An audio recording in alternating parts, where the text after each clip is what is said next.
जय हिंद दोस्तों। आज हम पैसिव वॉइस में पास्ट परफेक्ट टेंस का पैसिव वॉइस बनाएंगे। जैसा कि आप लोग पास्ट परफेक्ट टेंस जानते हैं कि पास्ट परफेक्ट कैसे पता चलेगा। तो अगर परफेक्ट की बात की जाए कि सिर्फ परफेक्ट बोलें, ना तो प्रेजेंट परफेक्ट, ना ही पास्ट परफेक्ट और ना ही फ्यूचर परफेक्ट, हम सिर्फ परफेक्ट टाइम की बात करें और अगर परफेक्ट टाइम की ही बात करें तो परफेक्ट टाइम की पता किस तरह से चलता है, तो उसमें हैव या हैज या हैड होगा, कंपलसरी है। परफेक्ट टाइम तभी पता चलेगा जब उस सेंटेंस में हैव, हैज, हैड, देखो हैव भी हो या तो हैव ने तो हैज हो या ना तो हैड हो, हैव हो, हैज हो, हैड हो, इससे परफेक्ट का पता चलता है। और साथ ही साथ जो मेन वर्ब है जिसको आप एक्शनल वर्ब कहते हैं, जो काम होता है, खाना पीना हंसना, जो भी वर्ब हो, मतलब एक्शनल क्या वर्ब हो, मेन वर्ब हो, अगर वो मेन वर्ब V3 के फॉर्म में हो तो उसको परफेक्ट बोलेंगे। और रही बात कि हम पास्ट परफेक्ट की बात कर रहे हैं, तो पास्ट परफेक्ट कैसे पता चलेगा, तो वो भी पता चलेगा क्योंकि पास्ट के ही बात कर रहे हैं। तो पास्ट में जाहिर सी बात है कि मीनिंग पास्ट वाला होगा, और परफेक्ट है तो ये भी श्योर होता है कि हैव या हैज, हैड होगा, कुछ होगा। तो यहाँ पे पास्ट है इसलिए ना तो हैव और ना ही हैज, यहाँ पे फिक्स हो जाता है कि हमेशा हैड होगा। अगर हम पास्ट परफेक्ट की बात करें तो फिक्स हो गया कि हैड होगा। अब हम उसको एक्टिव वॉइस में लिखेंगे और थोड़ा सा प्रयास करना है कि आप उसका पैसिव वॉइस बनाएं। ऐसे तो पिछले क्लास में हम एक होमवर्क के तौर पे एक सेंटेंस दिए थे और कहे थे कि अगर आपसे बनता है तो बनाइएगा। बहुत सारे लोगों ने कमेंट किया, अच्छा लगा देखकर, ठीक है। थोड़ा सा आप लोग को अच्छा नहीं लगा क्योंकि हम ही कंटिन्यू नहीं हैं, कुछ दिनों से हम क्लास नहीं अपलोड कर पा रहे हैं। बताना था पास्ट परफेक्ट। देखिए पास्ट परफेक्ट में सेंटेंसेस एक्टिव वॉइस में हम दिखाते हैं। एक्टिव वॉइस में सेंटेंस है I had eaten, I had eaten mangoes. दूसरे सेंटेंस की बात करें तो ही हैड टाउट मी। तीसरे सेंटेंस की तो we had informed, we had informed them, we had informed them. पहले यही तीनों सेंटेंस को पैसिव वॉइस में बदलते हैं। सबसे पहले हम तीनों सेंटेंस में एक बार सब्जेक्ट बता दें। यहाँ पे सब्जेक्ट आई है, यहाँ पे सब्जेक्ट ही है और इसमें जो सब्जेक्ट है वो वी है, सब्जेक्ट। और इन तीनों सब्जेक्ट में अगर ऑब्जेक्ट की बात करें कि ऑब्जेक्ट कौन है, तो यहाँ पर ऑब्जेक्ट मैंगोज है, यहाँ पे ऑब्जेक्ट मी है और यहाँ पे ऑब्जेक्ट देम। बस यही तो पहचानना होता है कि सब्जेक्ट कौन है, ऑब्जेक्ट कौन है। जो नॉर्मली जनरली जो भी आप बोलो वर्ब के बाद दिखाई दे रहा है, वर्ब के बाद जो वर्ड है तुरंत एकदम, वो ऑब्जेक्ट है। वर्ब के बाद तुरंत है तो ऑब्जेक्ट है, वर्ब के तुरंत बाद है तो ऑब्जेक्ट है। अब इसको भी पहचानने का तरीका हम बता दिए कि आप प्रश्न पूछोगे क्या या किसे, और क्या या किसे पूछने के बाद अगर उस सेंटेंस में जवाब है तो वो ऑब्जेक्ट है। मैं खा चुका था क्या, मैंगोज, तो ये ऑब्जेक्ट है। उसने पढ़ाया था किसे, मुझे। हम लोगों ने इन्फॉर्म कर दिया था किन लोगों को, उन लोगों को। तो किसे या क्या करने पर जो जवाब आता है जिस वर्ड से, वही वर्ड ऑब्जेक्ट कहलाता है। अब अगर हम इसको पैसिव वॉइस में बदलना चाहें, अगर क्या बदलना ही है, हम वही सीखने आए, तो मैंगोज को पहले लिखेंगे MANGOES। तो मैंगो हो या मैंगोज हो, हर हालत पे उसके साथ हेड था तो अभी भी हेड रहेगा। लेकिन जो एक्स्ट्रा दिया जाता है, जो अलग से दिया जाता है, वो है बिन।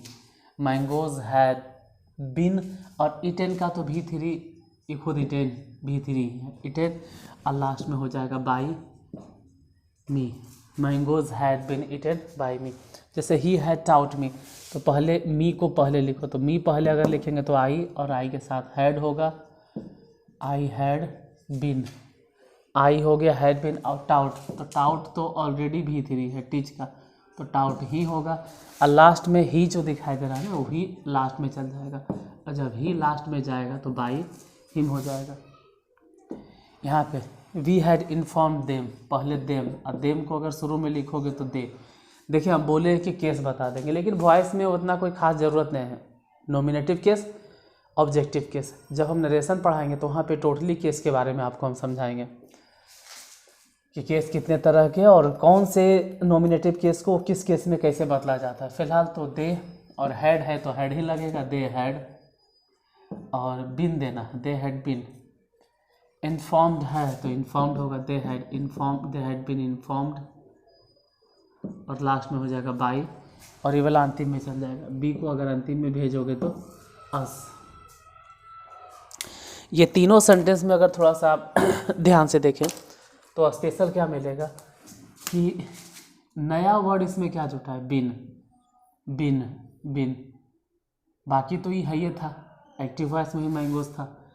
हैड को भी एक्टिव वॉइस से उठाएं, इटेन एक्टिव वॉइस से उठाएं, बाई मी तो वो भी कहीं न कहीं इसमें था, तो सिर्फ इसमें एक्स्ट्रा जो जोड़ा वो है बिन। और यही हम दिए थे लास्ट में कि we had won the match या I had won the match, इस तरह का कुछ दिए थे सेंटेंस जिसमें बहुतों का जवाब आया, अच्छा लगा। चलो आगे फिर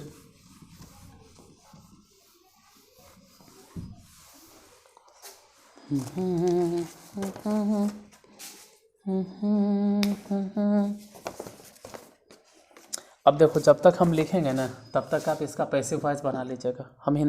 मतलब हम एक्टिव वॉइस देते हैं, आप पैसिव वॉइस लिख लो। आई हैड, देखो ध्यान से यार, सुन रहे हो, बहुत अच्छा बात है। जब तक हम इधर एक्टिव वॉइस लिखते हैं, आप एक्टिव वॉइस लिख कर तुरंत एकदम फटाक दबर पैसिव वॉइस बना लीजिए, एकदम कंफर्म है कि आपसे पैसिव वॉइस बन जाएगा। फिर एक बार मिला लेना कि आपका कितना सही हुआ या गलत हुआ। I had done the work,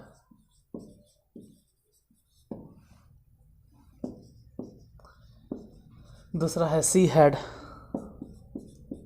posted the letter,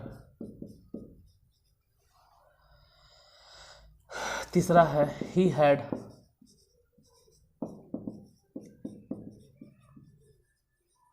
informed the police, चौथा है Radha had written the letter, पांचवा हो जाएगा the boys had caught the thief, caught the thief, THIEF, thief. चलिए पांचें सेंटेंस, ये 5 ही सेंटेंस आपसे बन जाना चाहिए। 1 मिनट का हम टाइम आपको दिए और 1 मिनट के अंदर आपका पैसिव वॉइस बनकर तैयार हो जाना चाहिए। अब हम बताते हैं। द वर्क को पहले लिखना, द वर्क, हैड है तो हैड होगा, बिन, द वर्क हैड बिन, और डन का V3, ये तो ऑलरेडी V3 है, डन। और लास्ट में जो आई है वो जब अंतिम में होगा तो प्रीपोजिशनल ऑब्जेक्टिव केस बाई में। द लेटर, तो द लेटर हैड और been, the letter had been posted, किसके द्वारा, सी है तो ये हो जाएगा बाई हर। फिर हो गया he had inform the police, तो हो जाएगा the police had been informed, the police had been informed. और ही को लास्ट में लिखोगे ना ऑब्जेक्टिव केस बना के तो बाई हिम हो जाएगा, by him. Radha had written the letter, तो पहले तो the letter had been, the letter had been written by Radha. The boys had caught the thief. सबसे पहले the thief, THIF, the thief, और had been, the thief had been caught. और the boys को last में लिखो तो by the boys. यहाँ पे ध्यान देना कि स्मॉल टी दे या कैपिटल टी दे, उस पर हमको भी फोकस नहीं करना है। अब आप 5 को बनाए थे, हम 5 को बना दिए, आपका कितना सही हुआ एक बार मिला के देख लो, कितना मैच खा रहा है वो ज़रा एक बार देख लो।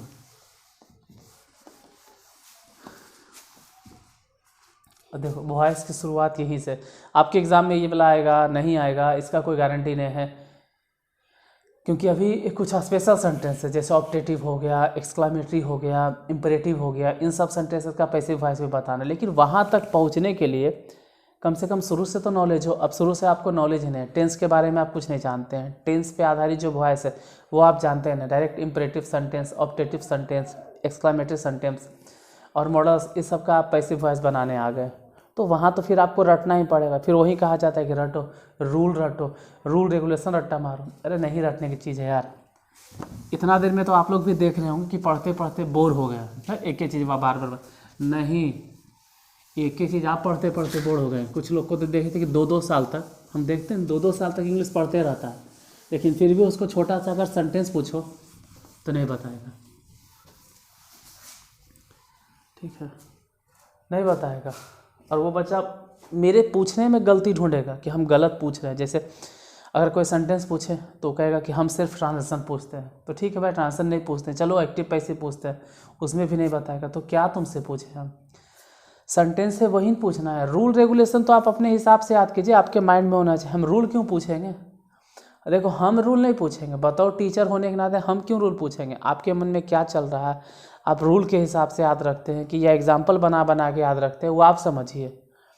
हमको तो सेंटेंस से मतलब है, जैसे किताब दे देगा तो उसका मतलब पढ़ें, तो वो आप समझिए। और कैसे समझिएगा वो आप पे डिपेंड करता है। मेरा काम है समझाना। और हम पहले भी कहते कि अगर आप बोर होने लगे मतलब आप सीख रहे हैं। आप नहीं जानते थे और आज ऐसा नौबत आ गया कि आप बोर होने लगे, मतलब आप ये चीज़ सीख चुके हैं। अब चाहते हैं कि हमको आगे बढ़ाइए सर, आगे बढ़ाइए सर। बढ़ाएंगे, पहले फुल्ली प्रैक्टिस इसमें करो, फिर आगे भी हम बढ़ेंगे। और फिलहाल तो हम बोलना बंद करते हैं और 2-3 सेंटेंस और देते हैं। The children had eaten mangoes, या ऑरेंज जो भी रहता। The farmers had cut the old trees. The boys had cleaned the blackboard।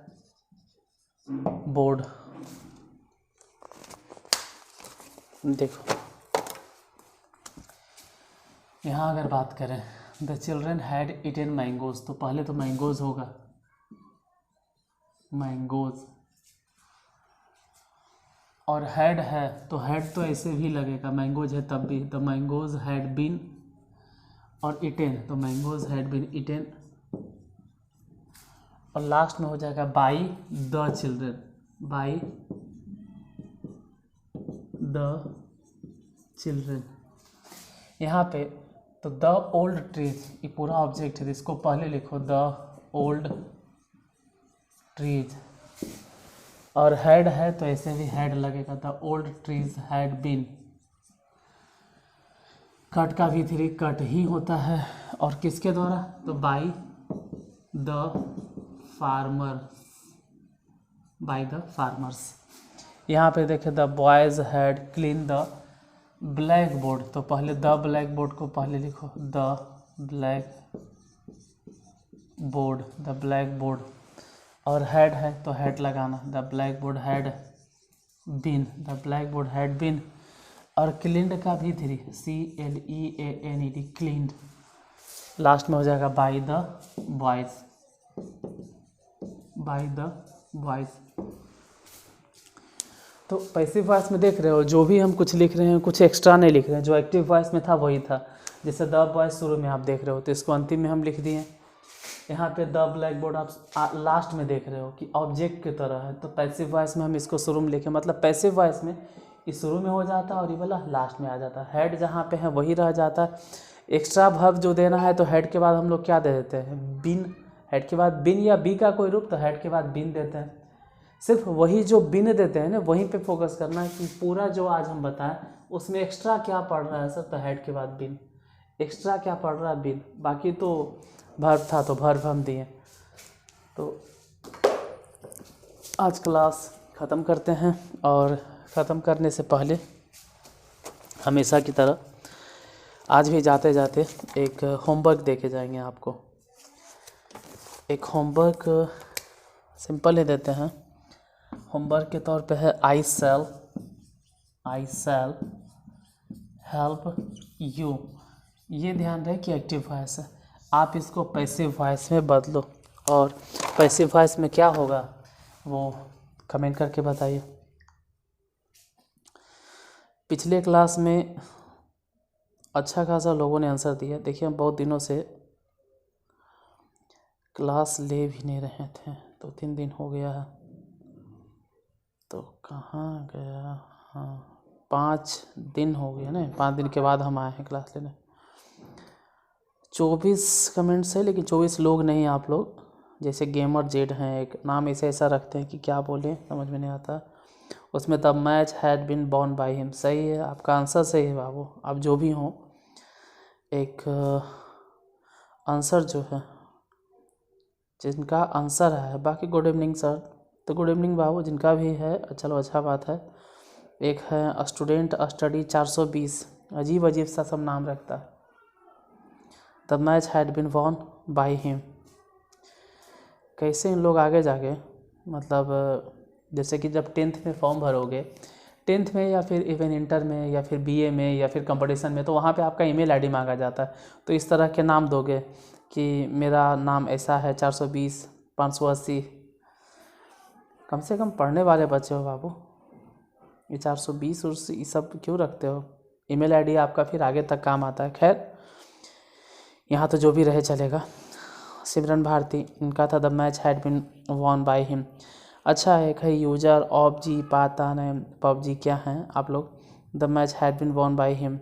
Pramod Kumar हैं, the match had been won by him. Ruby Devi का आंसर सही है। लॉर्ड ऑफ देवराज, इनका भी आंसर सही है। संजना कुमारी, इनका भी आंसर सही है। Ganesh Prasad, the match had been won by him, सही आप लोगों का। Preeti Kumari, Kittu blogs Ansh, the match had been won by him, सही आप लोगों का। किट्टू ब्लॉग का तो 3 बार एक ही चीज़ मैसेज किया। चलो बाबू अच्छा है। मोन्टू, अच्छा ये तो राज ब्रदर है मेरा, ये तो मेरा ही ब्रदर है Raj. The match had been won by him. Smriti Mehta, आपका भी आंसर सही। मनोज सिंह, आंसर सही है। The match had been, Rohit Kumar का सही। यूजर LB क्या है पता नहीं, सही है। पिछले वीडियो में आप लोगों ने अच्छा खासा कमेंट किया था। चलो अच्छा, देखते हैं कि ये जो फ्यूचर है तो फ्यूचर ही कंफर्म। देखो सेल है, फ्यूचर है। अब इसका पैसिव वॉइस किनका जवाब आता है कमेंट में। मिलते हैं फिर अगले वीडियो में, तब तक के लिए धन्यवाद। पढ़ते रहिए, खेलते रहिए और थोड़ा आराम भी कीजिए। इंग्लिश लैंग्वेज है, जाते जाते एक चीज़ बोल के जाते हैं। इंग्लिश को उतना सीरियसली नहीं लेना है, लेकिन इतना हल्का भी नहीं लेना है। लैंग्वेज है, लैंग्वेज की तरह धीरे धीरे धीरे सीखना है, ठीक है। चलिए तब तक के लिए गुड नाइट, फिर मिलते हैं नेक्स्ट।